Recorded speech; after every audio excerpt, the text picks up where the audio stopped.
Et bah ici c'est très simple, il suffit que tu te poses une seule question. C'est celle-ci. Salut!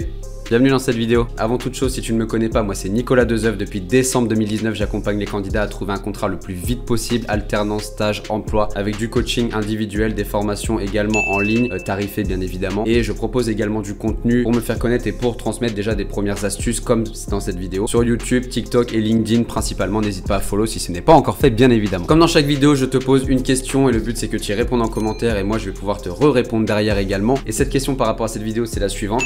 Sur une échelle de 1 à 10, à combien tu t'estimes vraiment hyper serein lorsque tu passes un entretien téléphonique, sachant que 10, tu es ultra confiant, ultra serein, et 1, ça va pas du tout.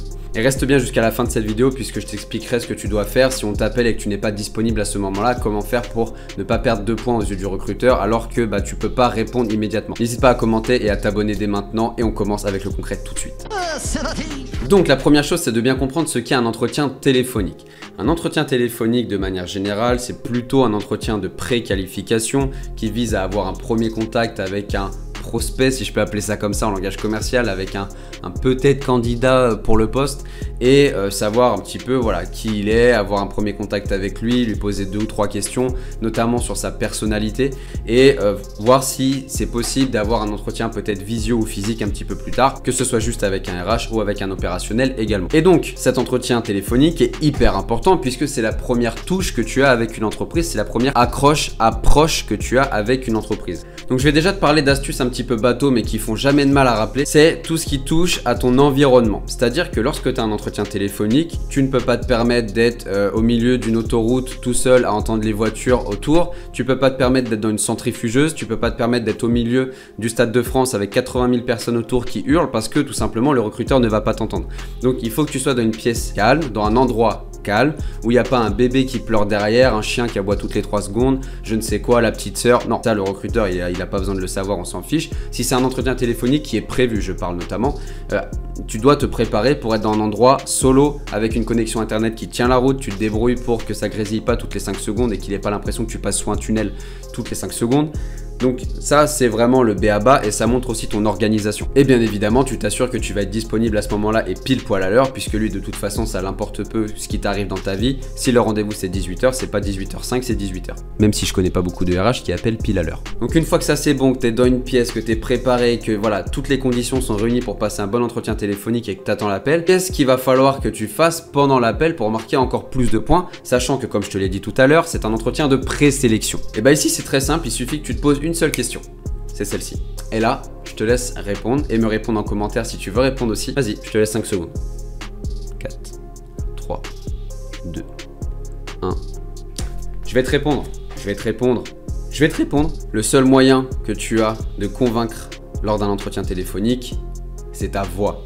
C'est l'intonation de ta voix. Évidemment, les mots que tu utilises également, mais il y a des statistiques qui sont sorties je ne sais combien de fois là-dessus. Une personne, lorsque tu discutes avec elle, elle va retenir un très petit pourcentage des mots que tu as utilisés de ton argumentaire. Ce qu'elle va retenir majoritairement, c'est ta posture entre guillemets, mais vu que c'est du téléphone, forcément, il risque pas de l'avoir. Mais du coup, ça va passer par l'intonation de ta voix, par l'envie que tu mets. Si tu souris ou si tu parles normalement, ça s'entend. Là, tu peux fermer les yeux. On peut faire un test si tu veux. Là, je te parle normalement. Tu vas le sentir tout de suite lorsqu'il y a un sourire. Donc, il faut que tu souris, que tu aies la pêche, que tu montres que tu es content d'être là, que tu es content de discuter avec, que tu es content d'avoir potentiellement une opportunité qui arrive. Il faut que tu aies la pêche, le smile pendant tout l'entretien. Tu écoutes un sketch juste avant, tu écoutes de la musique qui te met de bonne humeur. Voilà, vraiment que tu tapes une grosse barre, j'en sais rien, tu appelles un pote à toi, on s'en fiche. Mais il faut que tu sois dans un mood ultra positif, ça c'est évident.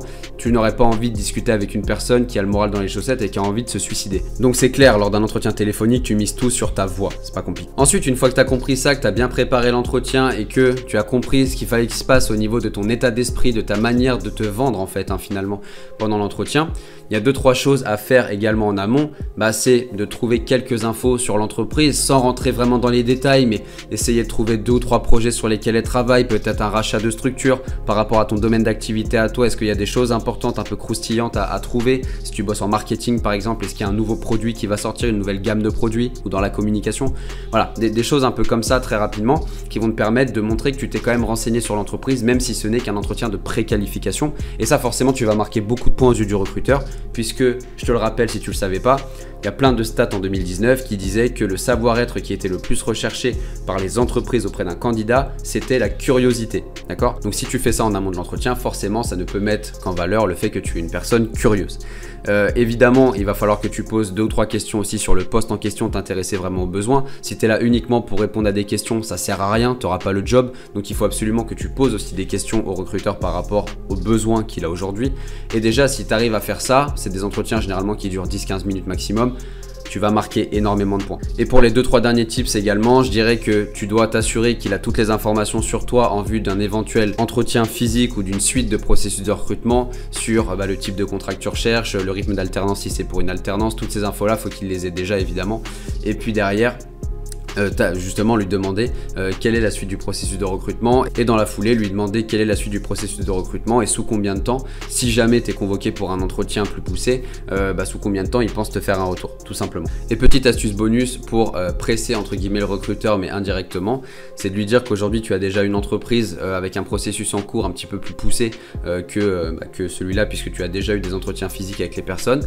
Maintenant c'est pas une entreprise qui t'intéresse entre guillemets plus que ça en termes de mission, tu viens d'avoir un bon relationnel avec cette personne lors du premier appel et donc lui dire simplement j'ai déjà quelque chose en cours, maintenant vous m'intéressez sur le papier, vous m'intéressez en tout cas beaucoup plus, donc ça va forcément de leur côté se dire oula, faut pas qu'on attende 10 ans non plus pour lui faire un retour. Voilà. C'est un peu jouer avec le feu, mais moi de mon côté en tout cas ça a toujours marché à condition que tu saches te vendre comme il faut et créer le besoin aux yeux de l'entreprise. Et ça je l'apprends dans mes élèves en coaching individuel puisque je peux te transmettre des astuces sur l'entretien téléphonique, des bonnes pratiques à travers des vidéos comme ça, mais bien évidemment chaque cas est différent, tu as peut-être de l'expérience dans un autre domaine, tu n'as peut-être pas du tout d'expérience, j'en sais rien du tout, tu es peut-être dans un domaine qui est très pointu, très particulier, ou alors un domaine où il y a énormément de concurrence comme les RH, le marketing, la com, plein de métiers comme ça, le contrôle de gestion, l'audit et tout ça.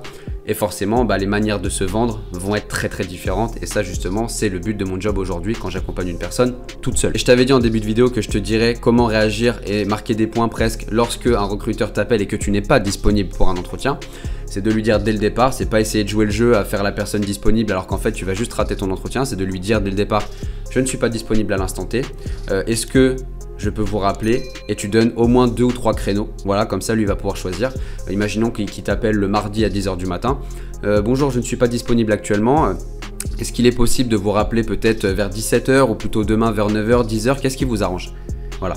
Et là, lui, il va prendre un des créneaux ou alors lui-même va te proposer un autre créneau selon ce qui lui convient. Voilà, tout simplement. J'espère que cette vidéo t'a plu et si elle t'a pas plu, finalement, c'est à peu près pareil. N'hésite pas à t'abonner, à liker, à laisser un petit commentaire, à répondre à la question que je t'avais posée au début de cette vidéo et puis à consulter le premier lien dans ma description et même tous mes liens d'ailleurs. Mais le premier, c'est un petit cadeau pour toi. C'est une formation offerte que tu peux télécharger et regarder. C'est une formation d'1 heure qui va déjà t'apprendre énormément de choses et c'est du contenu que je n'ai évidemment pas mis sur YouTube. Je te dis à très vite pour une prochaine vidéo. Ciao. Si cette vidéo t'a plu, n'hésite pas à la liker, la partager, la commenter. Tu as aussi tous les liens dans ma description auxquels tu peux accéder dès maintenant. N'hésite pas à me suivre aussi sur mes réseaux sociaux. Et en attendant, je te dis à très vite pour une prochaine vidéo. Ciao.